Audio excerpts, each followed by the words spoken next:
O Jornal Hoje está começando.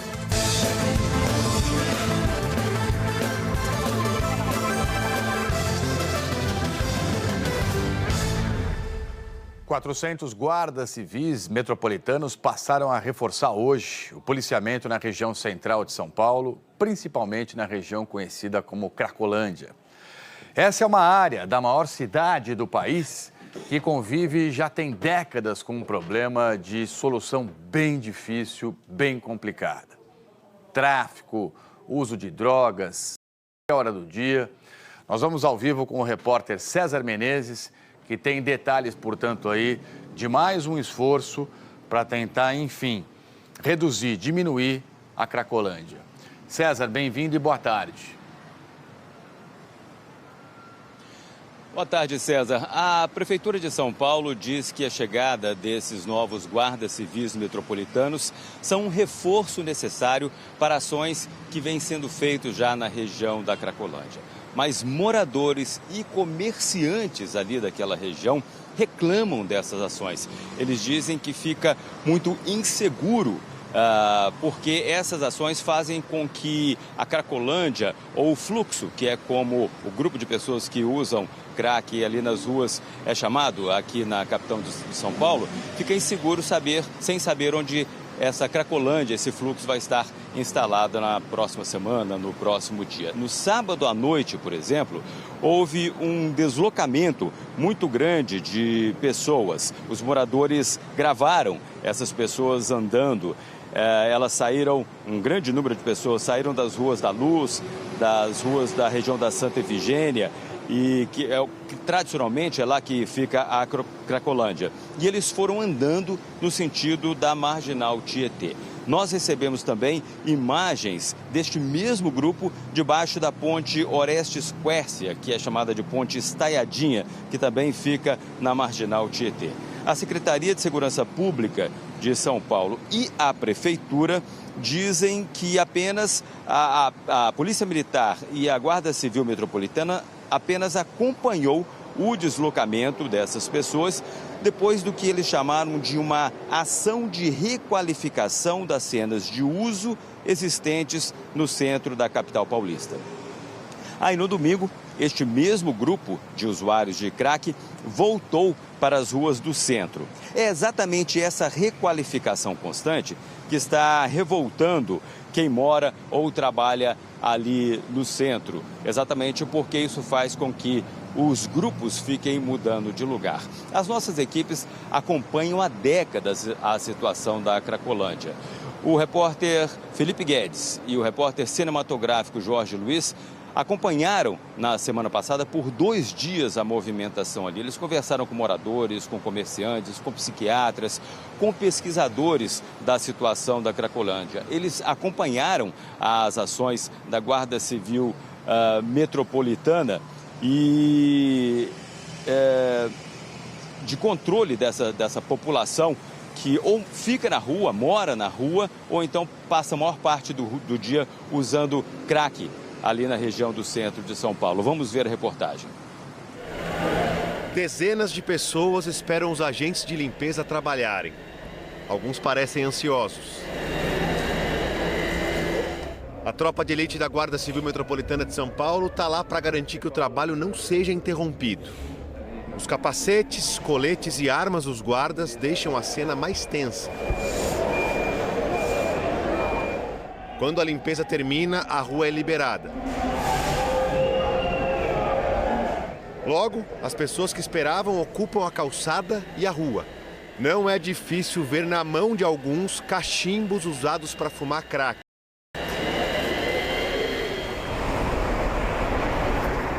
No meio do chamado fluxo de usuários, também há quem monte uma banca para vender cigarros e bebidas alcoólicas.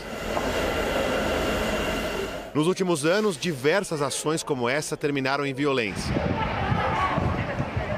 E até saques. A Cracolândia, outro nome dado ao fluxo, é novidade para São Paulo, mas uma nova realidade para esses moradores de um condomínio que não vamos identificar. O fluxo tomou a rua deles em julho. Encontramos o major da PM e o encontramos. Ele garantiu algumas situações de melhora, ele disse que esse fluxo tem em torno de uma semana para ficar aqui. No entorno, a gente vê há pelo menos uns 2 anos sempre um grupo de usuários. Agora, todo o fluxo ser deslocado para cá, dá essa preocupação nossa de quanto tempo eles vão ficar aqui no entorno. Moradores e comerciantes da região estão cansados de criticar as décadas de problemas sem solução. No último ano, a Cracolândia ocupou a Praça Princesa Isabel, mas em maio de 2022, os usuários e a população em situação de rua que estavam por lá foram obrigados a sair. Esse mapa, feito pelo Lab Cidade, laboratório da USP que estuda espaços públicos, mostra que os usuários se espalharam para 16 outros pontos do centro. É bem importante lembrar que o que a gente tem ali são pessoas, né? Pessoas em situação de extremo sofrimento. Tanto as pessoas que estão em situação de rua, como os moradores, comerciantes, os trabalhadores que estão ali, né? Esse barril de pólvora que o território se transformou, fruto de uma política de 30 anos de extrema violência, tem trazido uma série de problemas e está longe de resolver as questões e os conflitos. Esse aqui é um pedaço da Rua Guaianazes, onde até pouco tempo atrás o fluxo se concentrava. Ele já foi para outro local, mas deixou os resquícios. Quase nenhum comércio resistiu. Aqui funcionava uma grande loja de motos de luxo. Também fechou as portas. Quando o fluxo foi tirado da Praça Princesa Isabel, ele mudou aqui para minha rua, na Rua de Baixo. E agora nós levamos 1 ano e pouco para conseguir, depois de muita luta com a prefeitura, com as polícias, nós conseguimos retirá-los aqui. Só que, como há falta de política, mandaram-nos para a Rua Guaianazes, o que não é viável. Nós queremos uma solução plausível, não que mudem de ruas. O presidente dos comerciantes da Santa Efigênia, importante polo de comércio de eletroeletrônicos do centro da capital paulista, também quer uma solução definitiva.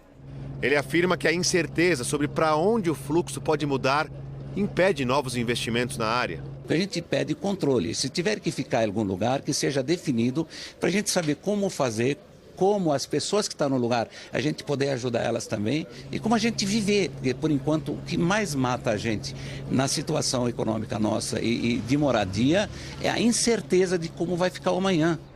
A presença dos usuários de crack também afasta o público do teatro coordenado pelo Marcos. A gente trabalha aqui com crianças e adolescentes em programas artísticos educacionais, artísticos pedagógicos, e aí a gente não consegue mais ofertar esses programas, mas nem por causa desses impactos negativos a gente vai endossar ou colaborar com a possibilidade de dispersão do fluxo de forma violenta da porta do teatro.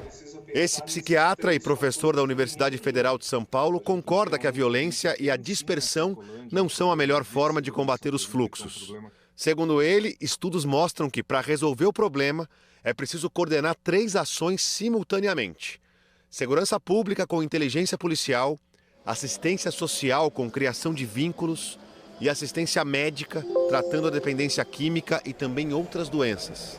80% das pessoas que estão na Cracolândia gostariam de ter acesso a tratamento. E 96% das pessoas disseram que tratamento é ter um lugar para tomar banho. Tratamento, para 94%, é ter um lugar onde fazer as 3 refeições. Então a gente precisa olhar para essa questão de saúde como a Organização Mundial de Saúde define, um bem-estar biopsicossocial. A gente precisa olhar para o sujeito em todas as suas esferas. Para a presidente da Comissão Nacional de Direito Urbanístico da OAB de São Paulo, Daniela Libório, qualquer solução passa pelo diálogo. Envolver a sociedade civil, que está sendo penalizada com isso, é fundamental para que o poder público possa melhorar e pontuar quais são os diagnósticos e a estratégia. A própria estrutura que hoje a Polícia Militar e a GCM tem deveria ser uma estrutura que a assistência social, a saúde e a habitação deveria ter, para conseguir atender essas pessoas com qualidade e não só apagando incêndio que o próprio Estado gera com a violência e o ciclo de violência interminável. Se não mobilizar a sociedade, se não tiver uma força-tarefa para valer, não resolve isso nunca. Nós procuramos a Secretaria de Segurança Pública, a Prefeitura de São Paulo também, que preferiram mandar notas em relação ao assunto. Então eu vou trazer para você aqui o que as autoridades estão dizendo. A Prefeitura de São Paulo diz que o chamado fluxo possui uma dinâmica própria e que se movimenta pelas ruas do centro e que toda a região é atendida pelo programa Redenção, com profissionais das áreas de saúde e assistência social. Afirmou ainda que dezenas de pessoas são encaminhadas todos os dias para diferentes unidades de tratamento, inclusive em parceria com o governo do estado, e que a Guarda Civil presta apoio às ações diretas dos agentes das outras secretarias para mediar e evitar possíveis conflitos na hora de executar os serviços municipais. Agora, a Secretaria de Segurança Pública diz que trabalha no combate à criminalidade na região central, com aumento de policiamento ostensivo, trabalho de investigação e também operações Impacto e Resgate, e que essas operações resultaram na prisão de mais de 1.300 suspeitos no primeiro semestre deste ano, um aumento aí de cerca de 40% em relação ao mesmo período de 2022. Eu já fiz muitas reportagens na Cracolândia, conheço em profundidade esse tema, esse assunto. E é claro que tem que ter um trabalho policial sério, rigoroso, profundo, para combater o tráfico, para tirar os traficantes da região que fazem fortuna vendendo droga para os usuários. Mas, sem dúvida alguma, esse é um problema humanitário acima de tudo, né? Em que é preciso resgatar a dignidade desses usuários dependentes de drogas que, infelizmente, ficam escravos da dependência química e, portanto, vivem nas ruas dessa maneira aí. Então, tem que ter, de fato, um olhar humano, um esforço humano para a gente conseguir resgatar a vida dessas pessoas. É muito triste, é muito, muito, muito triste o que acontece nessa região da Cracolândia. A Polícia Civil do Rio investiga as mortes de 4 pessoas em pontos diferentes de Nova Iguaçu. Isso aconteceu no fim de semana. Uma das vítimas foi um garoto, um menino de 12 anos, que levou um tiro na cabeça quando ele jogava a bola num campinho. Natália Castro, ao vivo, do Rio, com as informações em relação às investigações. Ô, Natália, já se sabe quem cometeu essa tragédia? Bem-vinda e boa tarde. A polícia segue investigando, Trali. Boa tarde para você, boa tarde a todos. O que se sabe até agora, qual foi a dinâmica desse crime, né? O Ian Marques, ele estava na festa de aniversário de uma outra criança. Os convidados contaram o seguinte, que viram um carro rondando ali o campinho de futebol, onde acontecia a festa, e um miliciano atirou. Houve confronto e o Ian, infelizmente, acabou atingido. O menino não resistiu, o corpo dele foi enterrado ontem à tarde no cemitério de Mesquita, que também fica na Baixada Fluminense. A escolinha de futebol onde o Ian jogava declarou luto oficial e suspendeu as aulas essa semana. Testemunhas dizem que o tiro que matou o menino foi disparado por milicianos que tentam dominar ali o controle, né, tomar conta dali da região de um outro grupo criminoso, de um outro grupo de milicianos. A Delegacia de Homicídios da Baixada investiga se a morte de Ian tem relação com outros 3 assassinatos que também aconteceram nesse fim de semana.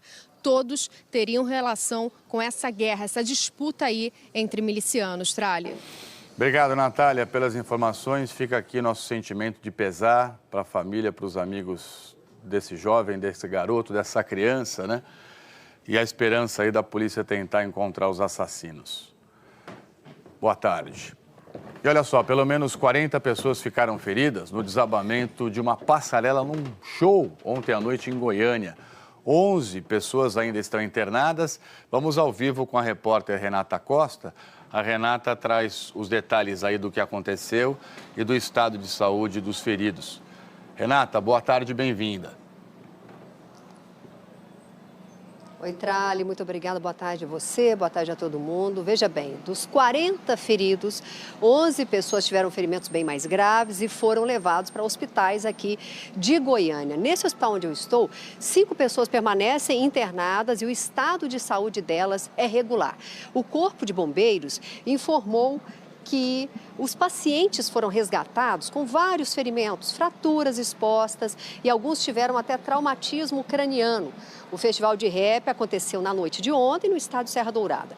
Eram por volta aí de 11 horas da noite, quando a rampa que dava acesso à arquibancada ao gramado despencou. Essas imagens foram feitas logo depois que a rampa caiu e mostram as pessoas se arrastando mesmo para sair debaixo da estrutura. Os bombeiros informaram que a rampa que desabou tinha cerca de 4 metros de altura e que muitas pessoas acabaram entrando em pânico na hora do acidente. Várias pessoas ficaram deitadas aí no chão do estádio até serem socorridas.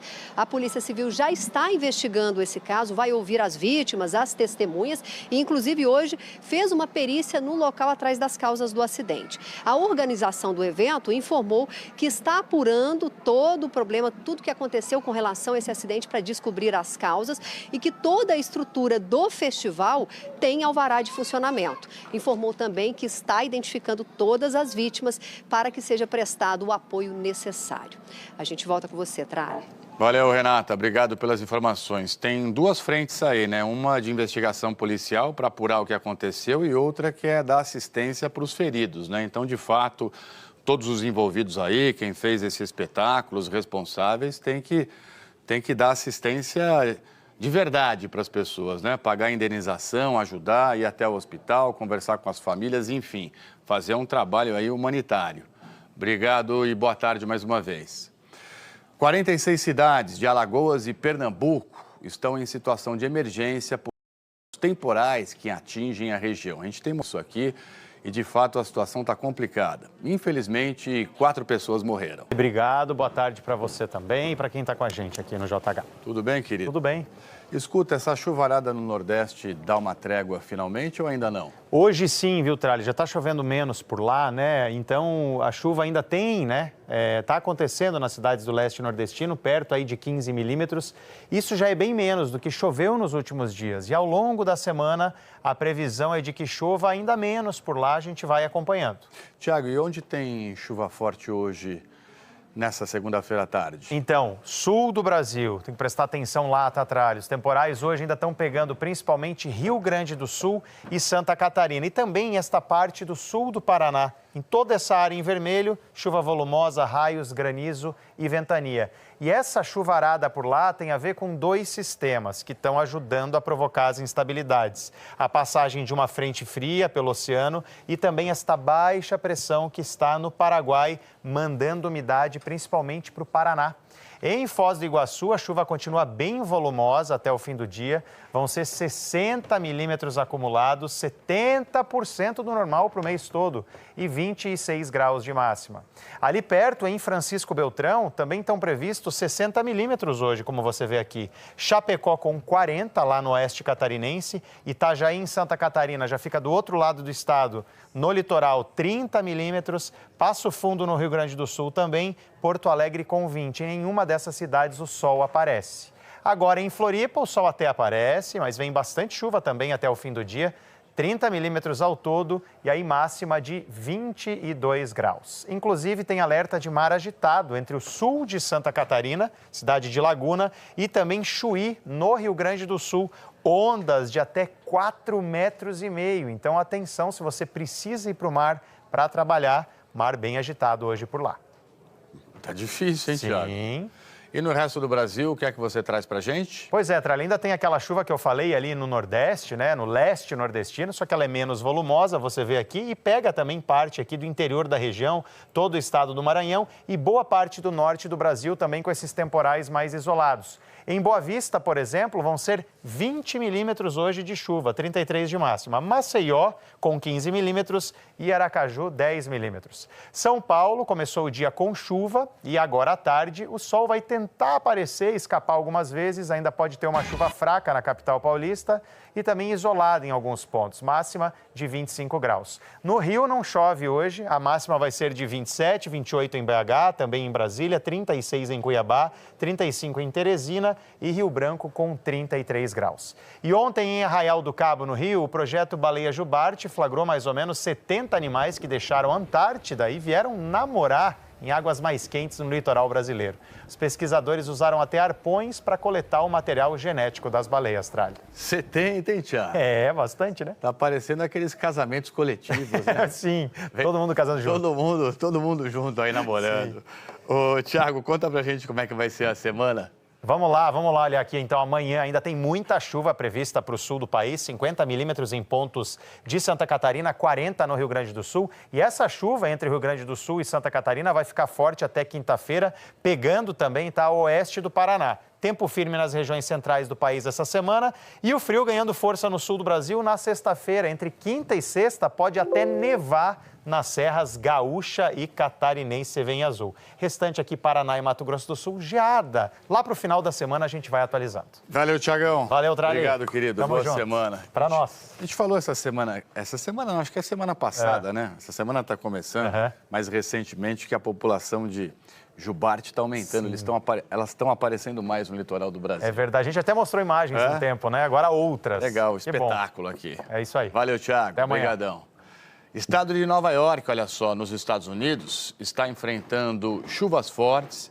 Uma pessoa morreu durante um temporal no fim de semana. Então nós vamos conversar ao vivo com a nossa correspondente nos Estados Unidos, que é a Carolina Cimente, para entender dela o que é que está acontecendo e, enfim, o que é que as autoridades estão fazendo também. Carolina, bem-vinda e boa tarde para você aí.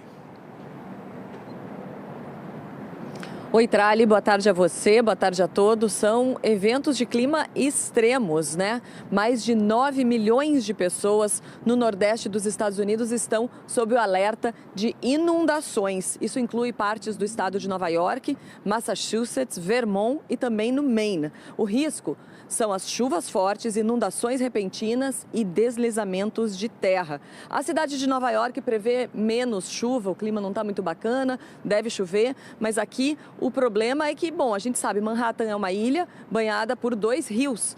Um deles, aqui atrás de mim, o Rio Hudson e o East River, estão muito acima da sua altura normal, mais do dobro da sua altura normal. E durante o final de semana, fortes tempestades atravessaram partes do estado.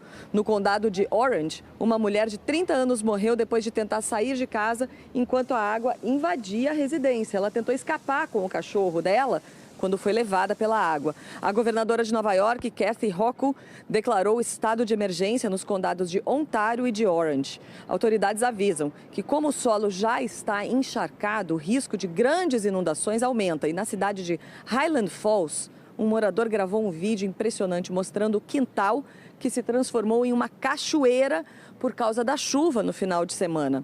Enquanto isso, o problema nos estados do sudoeste dos Estados Unidos é o calor intenso, é um problema bastante grave. É uma onda de calor posicionada praticamente parada sobre o deserto do Arizona e afeta mais de 50 milhões de pessoas esse calor intenso, que ainda vai aumentar ao longo da semana.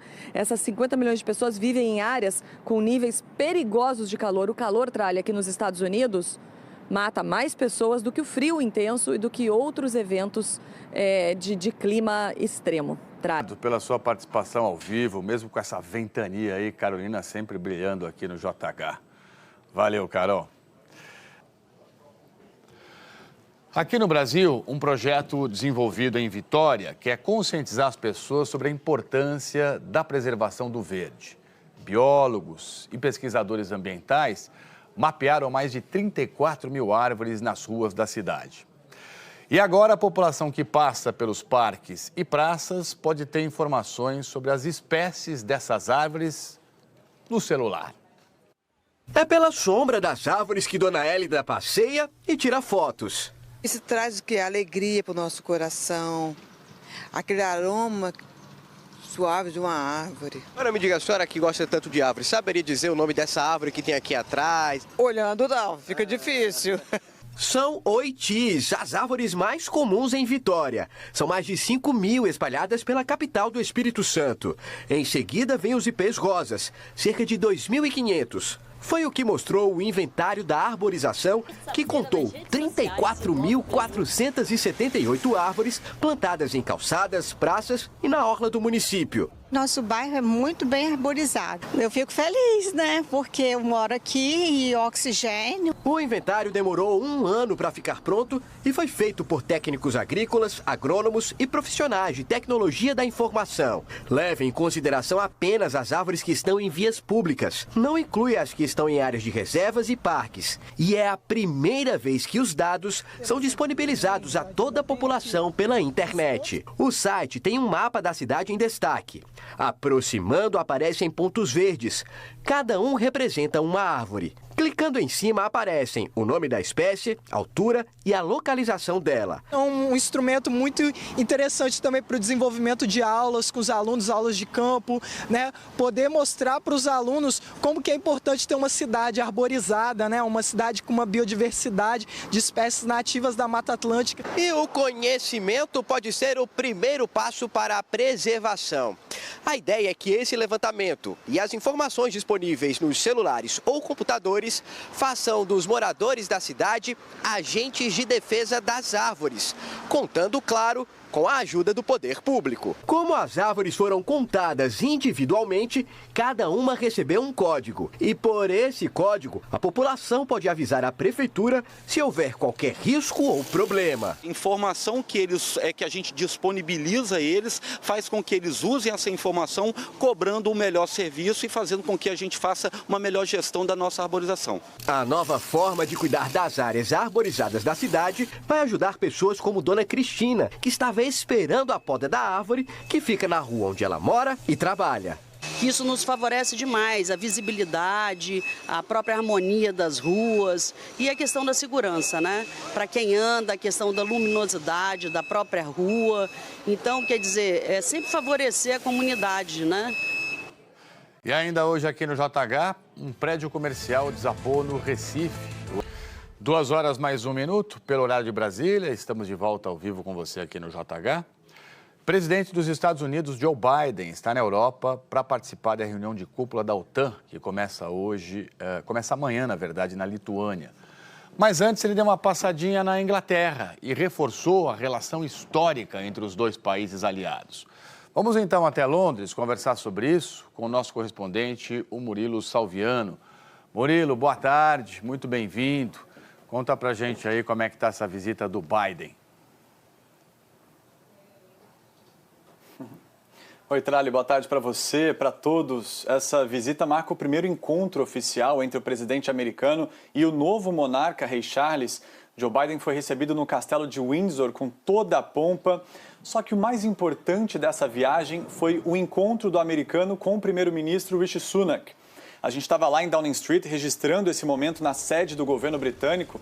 Nessa reunião, que durou quase 40 minutos, eles afinaram detalhes do mais recente acordo econômico estabelecido entre as duas potências, chamado de Declaração do Atlântico. É um plano de cooperação que prevê troca de tecnologia em áreas como inteligência artificial, segurança das cadeias produtivas.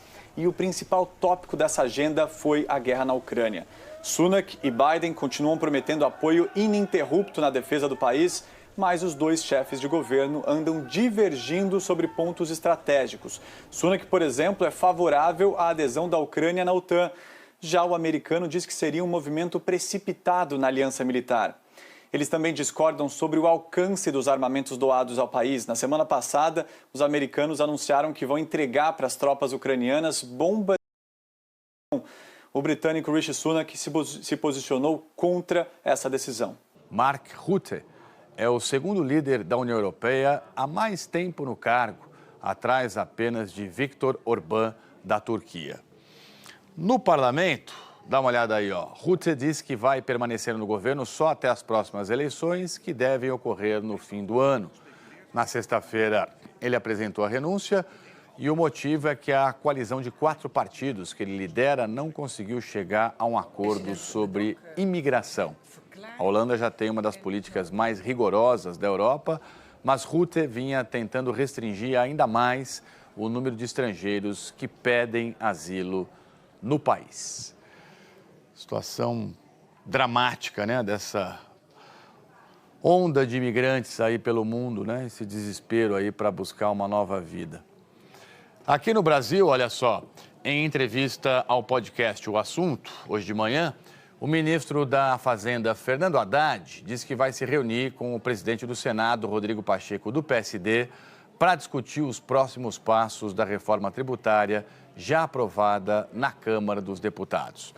Vamos ao vivo, até Brasília, conversar sobre isso com a repórter Rita Yoshimini, que tem todos os detalhes. Diga, Rita, bem-vinda, boa tarde. Bom começo de semana para você aí.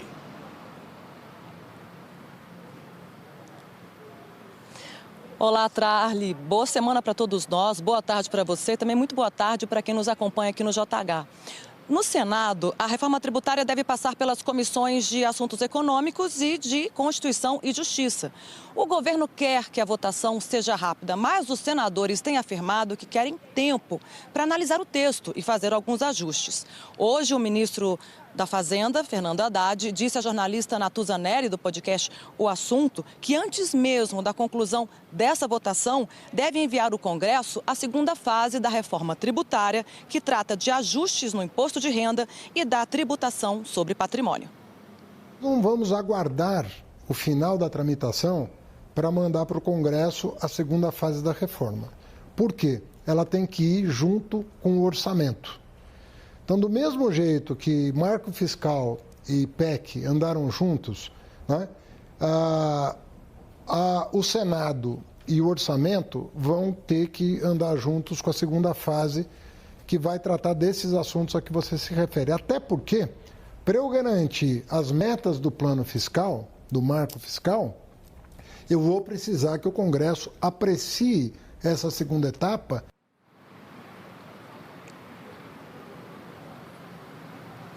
Na entrevista, Fernando Haddad falou também em zerar o déficit público no próximo ano. A minha crença é de que nós...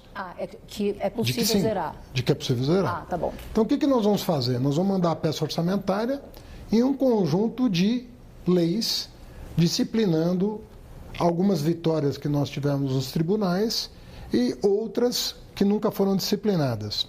Então, nós vamos mandar o orçamento com leis de ajuste fiscal, tá certo? Uhum. Sobretudo gasto, corte de gasto tributário. Sobre reforma tributária,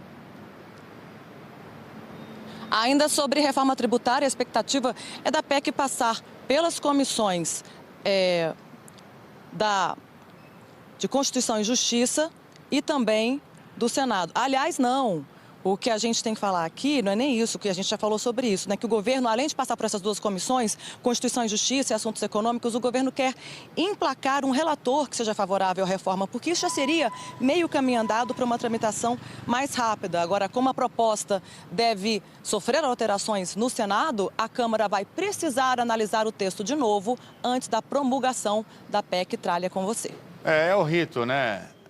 Quando acontece isso, né? Se o Senado faz alguma modificação, tem que voltar para a Câmara votar e aprovar. Então, é claro que o interesse do governo é tentar abreviar esse caminho quanto antes para, enfim, fazer isso passar mais rápido. Obrigado, Rita, mais uma vez. Um ótimo trabalho para você aí em Brasília. E o Jornal Hoje mostra agora a história da dona Sônia. Dona Sônia trabalhava como secretária na usina de Itaipu nos anos 1970. E veja isso, depois de quase 50 anos, ela reconquistou o emprego. Ela tinha sido demitida durante a ditadura militar. É um dia especial porque eu me sinto de volta e eu sinto que fiz uma coisa que devia fazer. Para contar essa história, a gente precisa voltar à década de 1970, quando a dona Sônia era casada e morava com a família no Paraguai. Ela e o então marido trabalhavam na usina de Itaipu.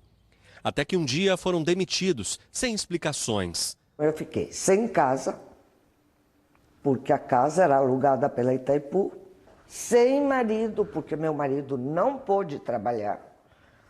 Teve que ir para a Argentina. Ficou um ano na Argentina e eu tinha que me dizer todos os dias, força, Sônia, força. Ela só descobriu o motivo da demissão depois de 35 anos, quando teve acesso a cópias de relatórios do Serviço Nacional de Informação, um órgão criado pela ditadura militar em 1964 para monitorar informações referentes à segurança nacional. O casal foi classificado como terrorista. Eu vomitei e achei coisa de louco. Coisa de louco. E não é só isso. Fala mais coisas. Fala em infiltração comunista, fala de sequestro. A disputa na justiça para reconquistar o emprego começou ainda em 2015. Foram 2 decisões favoráveis à dona Sônia, determinando que ela fosse reintegrada ao quadro de funcionários. A última do Tribunal Regional do Trabalho do Paraná, em 2017. Na época, a empresa recorreu e o caso foi parar no Tribunal Superior do Trabalho. Antes do processo ser julgado de novo, eles chegaram a um acordo. E hoje, depois de 46 anos, a dona Sônia voltou a trabalhar na usina. O papel da Itaipu no jurídico foi reconhecer que o processo estava terminado e que nós precisávamos só de uma formalidade para reconhecer o direito da dona Sônia. E acho que isso está feito agora e ela retorna à empresa de onde ela nunca deveria ter saído. Aos 77 anos e com um novo crachá, dona Sônia busca agora um recomeço. Muito emocionada e achando que fiz o que era correto. Porque a gente deve ter memória. A memória é importante, é história. Memória é fundamental, né, dona Sônia? Parabéns aí para a senhora e um ótimo recomeço no seu trabalho. De volta, muito obrigado sempre pela sua companhia aqui no JH. Polícia Federal fez hoje uma operação para investigar o financiamento de garimpo ilegal em terras indígenas Yanomami. Os agentes federais cumpriram 5 mandados de busca e apreensão em endereços ligados aos investigados, em Boa Vista e também São Paulo. Na capital de Roraima, o grupo investigado, segundo a PF, utilizava uma empresa de comércio de frutos do mar para movimentar parte do dinheiro da aquisição ilegal de ouro. Essa rede, dedicada à exploração de ouro extraído ilegalmente da terra indígena Yanomami, começou a ser investigada em 2019, quando a Polícia Federal identificou um suspeito que tentava embarcar com mais de 5 quilos de ouro no aeroporto de Boa Vista, com destino a Campinas. Uma joalheria em São Paulo é apontada pela PF como integrante do esquema, com uma movimentação de mais de 50 milhões de reais. Outro suspeito investigado receberia salário de cerca de 5 mil reais, só que teria mais de 15 milhões em movimentações financeiras. As investigações da Polícia Federal apontam que os financiadores do garimpo ilegal na terra Yanomami, que de maneira criminosa ajudam a destruir a floresta e a contaminar os rios da reserva, teriam lucrado aproximadamente 80 milhões de reais. Essa já é a 8ª operação, só em 2023, para identificar de onde vem o dinheiro destinado aos garimpos ilegais na terra indígena Yanomami. Décadas, a campanha criou oportunidades, levou esperança para 4 milhões de crianças e adolescentes por todo o Brasil. Esse ano, olha só, são 101 projetos selecionados, projetos escolhidos, e você agora vai conhecer um deles, o trabalho do Serviço de Tecnologia Alternativa, o CERTA, que montou uma orquestra na zona rural de Glória do Goitá, em Pernambuco. E a música clássica passou a fazer parte da vida dos pequenos músicos que começam a trilhar um caminho cheio de sonhos. Maria Vitória, de 15 anos, cuida do violino como se fosse um tesouro. Para a menina de uma família de agricultores, é o bem mais precioso que ela tem. Ele é tudo para mim. É onde quando eu pego ele, eu sinto calma, paz.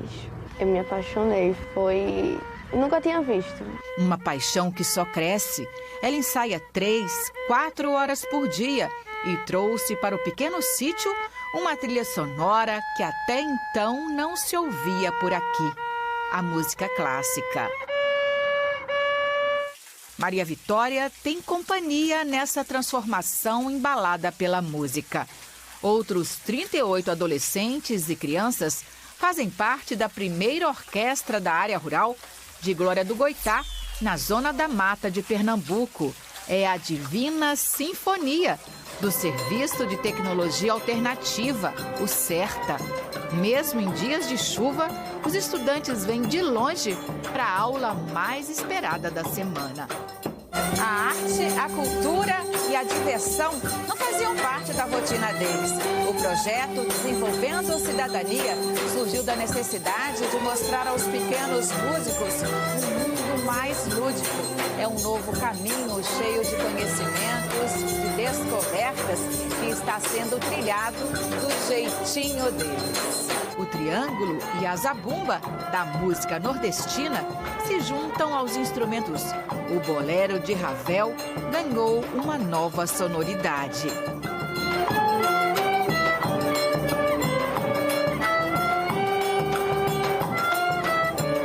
Os músicos aprenderam a ler as partituras através de um método simples, como se fosse uma brincadeira.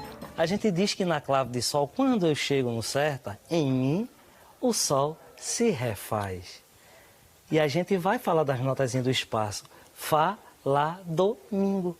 Então, brincando de forma pedagógica, a criança consegue absorver e também transmitir.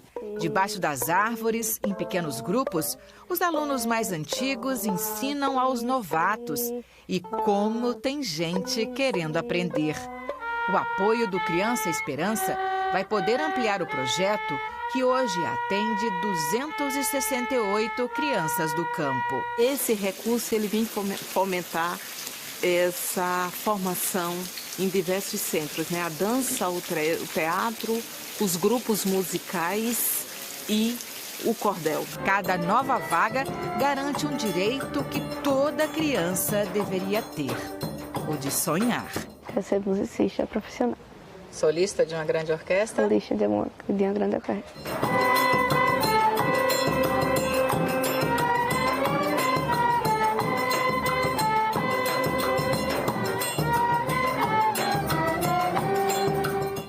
Para doar R$ 7,00, ligue 0500 2023 007.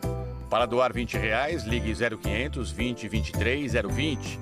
E para doar R$ 40,00, ligue 0500 2023 040. Para garantir a doação é preciso ouvir a mensagem até o fim. Você também pode fazer um Pix. A chave é esperanca@unesco.org, sem cedilha. Ou abra o aplicativo do seu banco e aponte a câmera para o QR Code que aparece aí na sua tela. Você pode doar o ano inteiro, o valor que quiser e puder, a partir de R$1. É possível também contribuir pelo site do Criança Esperança durante o ano todo. A sua esperança transforma vidas.